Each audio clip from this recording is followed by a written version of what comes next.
Hi mga langga, good morning. Ayan, walking routine again with my newborn. Ayan, nandito ulit kami sa mga farm ito mga langga.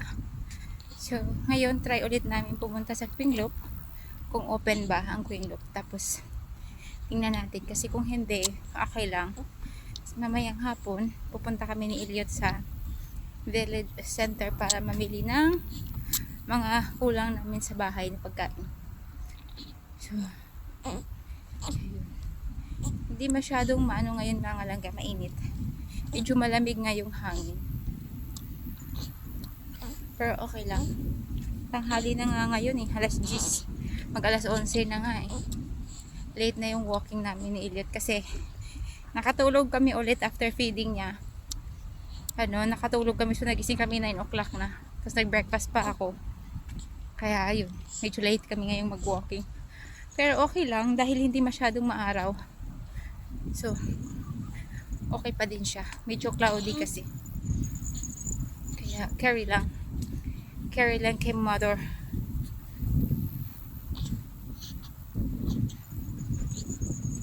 So, yun lang muna mga langga. Update ko kayo mamaya pagka-open ang Quingloop. Dito na area mga langga, kung makikita nyo sa kanan, puro mga mais to mga langga. Yan ang tataba ng mga mais nila mga langga. Mataba yung dahon pero yung bunga, ang papayat ng bunga kasi yung mga mais dito mga langga, hindi ito for human consumption. Yung mga mais nila dito mga langga, yun ang ganda mga langga oh. Nagbatad na. Mga mais dito ay para sa mga hayop, para sa winter. So, piniprepare nila yan for winter. So yan, ang dami. Puro mga mais yung mga halos lahat dito. Malapit sa area namin mga mais yung farm. Dito. Yan, ang dami. Kung makikita nyo mga langga. Kung sa probinsya lang natin to, no? Tapos ganito kaganda yung mais. Ay, hayahayang buhay. Pagka ganito kaganda yung tubo ng mga pananim nating mais. Tapos ang gaganda ng dahon, no? Wala man lang ka-insektong kagat ng insekto, oh, ng uod. Ang ganda talaga mga langga. So yan, puro ano dito, mga mais. Preparation to mga langga for winter. So yan, ang tataba talaga. Pagka mag-anagon na, ano ba yung anagon sa Tagalog, nakalimutan ko. Pag mag-anagon na to mga langga, ang sarap nito. Pero yun nga, hindi naman nila to inaantay mga langga na talagang lumaki yung mga puso o yung mga bunga. Siguro mga next month, siguro baka i-harvest na nila to lahat next month para ma-store for winter. Yan. So yan lang yung gusto ko ipakita sa inyong mga langga along the way. Yan mga mais. Ang daming mais along the way. Yan. Share ko pala sa inyo mga langga, dito sa The Netherlands, yung regarding sa maternity leave, ayan. Dito sa The Netherlands, pagka mga meron kang 4 weeks before yung due date mo, at saka 6 weeks after, so total of 10 weeks, maternity leave. So yun. Pero, sa case namin mga langga, dahil nagstay kami ng more than 2 weeks sa hospital, or ako, ayan, since nagstay ako with Elliot sa hospital ng more than 2 weeks, kasi umabot nga kami ng 6 weeks, ayan. So sabi ng doctor ni Elliot, pwede daw kaming humingi ng additional maternity leave, or yun, additional, hindi ko lang, parang special special leave yata tawag nila doon. So, nag-inquire ako tungkol dito sa aking manager. So, yun nga, hindi pala alam ng manager ko nung una na umabot kami ng more than 2 weeks or umabot kami ng 6 weeks sa hospital. So, nung nalaman niya, so ang ginawa niya, tinawag niya sa main office at saka pinaghanda niya ako ng mga papers like yung confirmation letter na na-admit nga si Elliot at saka I was with him the whole time sa hospital. Yan, kailangan lang confirmation na may sign sa hospital kasi kailangan yung isubmit sa UV. So yun. So Yung sa case namin, dahil nga 3 ospital yung pinuntahan namin mga langga, so kailangan kong humingi sa 3 hospital. So far, ang galing dito mga langga. Ang bilis talaga ng process nila dito. Kasi nung tinawag ko siya ng, kunyari, tinawag ko siya ngayon, na kailangan ko ng ganong papers for my employer. The next day, nasa bahay na, pinadala nila via post. So, ang bilis kong na-gather yung mga papers na kailangan para sa application ng extension of my maternity leave. Sabi ng officer na naghahawak ng ganun sa company namin, sabi niya, in-apply na daw niya. Nung nalaman nila na more than 2 weeks ako, in-apply na nila agad. Tapos, it takes 3 weeks for the OVA to process or to make a decision on how many weeks ang i-grant nila for me na additional maternity leave. So, waiting kami. So, since waiting kami at saka nag-end na actually, or mag-end na this week yung aking maternity leave.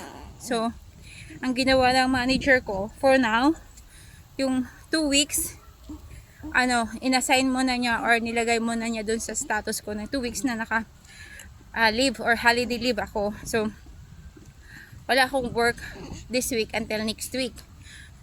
So, free ako, additional stay at home with my Elliot. So, yun dito.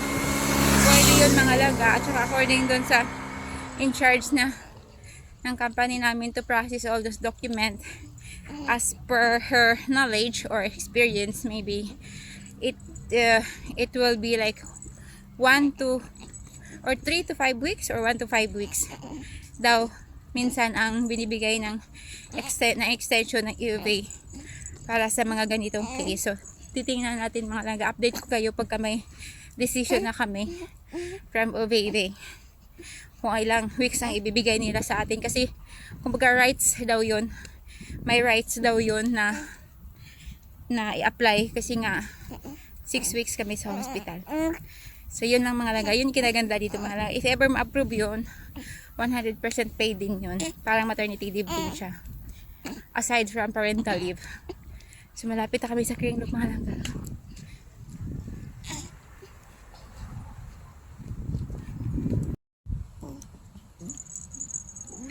Pauwi na kami mga langga dahil close pa rin ang Kringlop sa Thursday. Hindi ko kasi nabasa last time kung kailan sila magbubukas ulit. So sa Thursday, bukas sila ulit.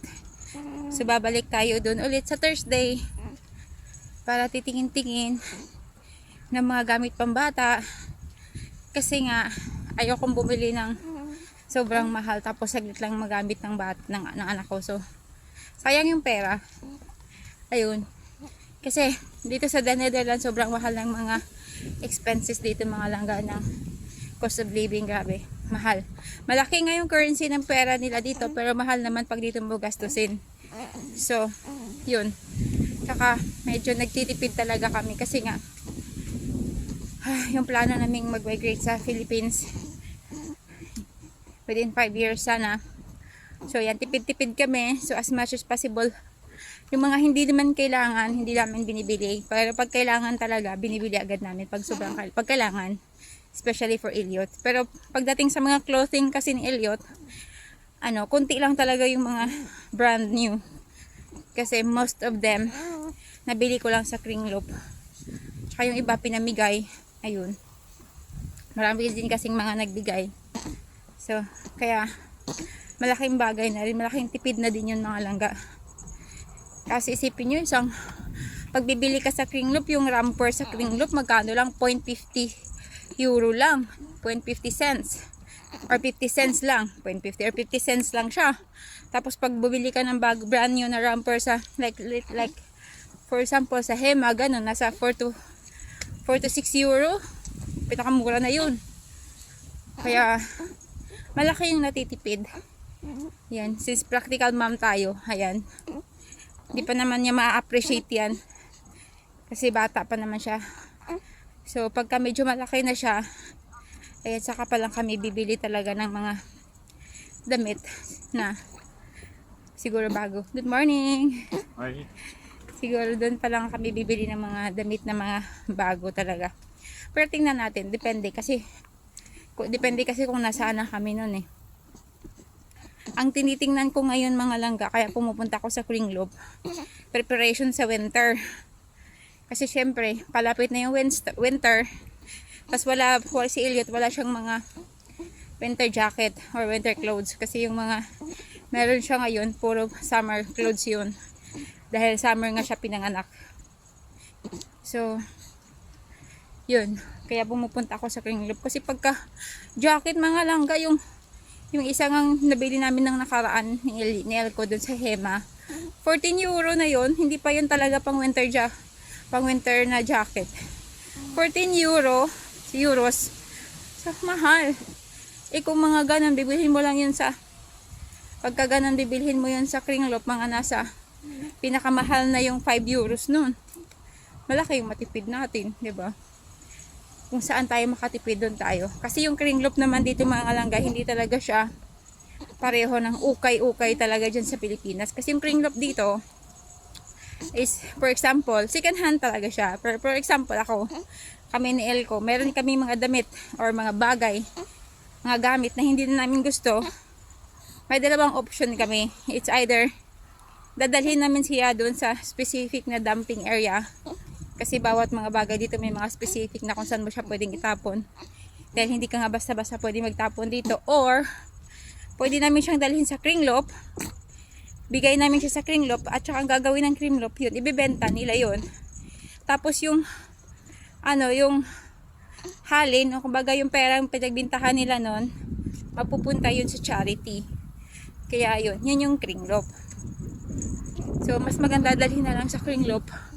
Kasi, may mapupuntahan yung pera mo, ay yung bagay na, yung gamit na dinonate mo. At saka pag bibili ka naman sa Kringlob, malaking bagay na rin yun para sa kanila kasi para yun sa charity. Kasi yung mga nagbabantay sa Kringlob mga langga, yung mga sales lady sa Kringlob, wala yung bayad. Mga volunteer yun sila. Kaya medyo kadalasan sa mga nasa Kringlob na pinupuntahan namin, mga elderly, yung mga nagbabantay. Kasi yun volunteer, walang bayad yun. Kasi para nga sa charity yun, yung mga binagbentahan nila.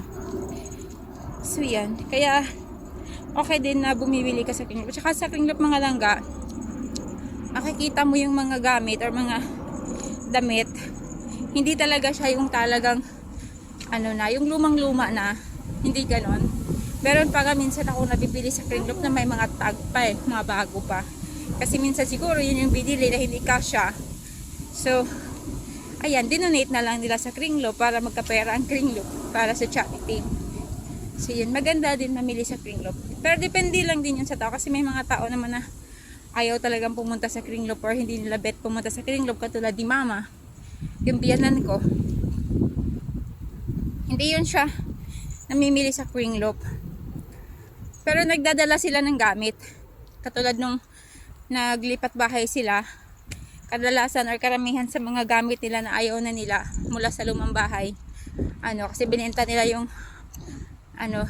bahay nilang malaki. Kasi dalawa na nga lang sila, lumipat sila sa maliit na bahay, binili din nila, which is yung likod sa bahay namin. So, yung mga gamit nila na madami doon na hindi na nila kailangan or hindi na kasya dito sa bagong bahay, dinala nila yun sa Kringlob. Dinonate lang nila sa Kringlob yun. As much as possible yung pwede pang pakinabangan. So yun. Pero si Mama hindi yan bumibili sa Kringlob. Nagdadala siya sa Kringlob, nagdodonate pero hindi bumibili. Yun. Pero ako, gusto ko yun. Kasi kahit sa Pilipinas pa ako mga langga, mas gusto kong bumili sa mga, like for example, Overrun store, pwede yun. Or ukay, nag-uukay din ako sa Pilipinas mga langga kasi yung mga tela kasi sa ukay, mas maganda siya compare dun sa mga tela na nabibili mo sa Baclaran or sa Divisoria. Maganda yung tela sa ukay. At saka minsan yung mga nabibili mo sa ukay, yun lang talaga yung design, walang kapareho. Hindi katulad na bibili ka sa Baclaran, dami mong kapareho, iba-ibang kulay nga lang, or sometimes pare-pareho yung kulay. So yan, pauwi na kami mga langga.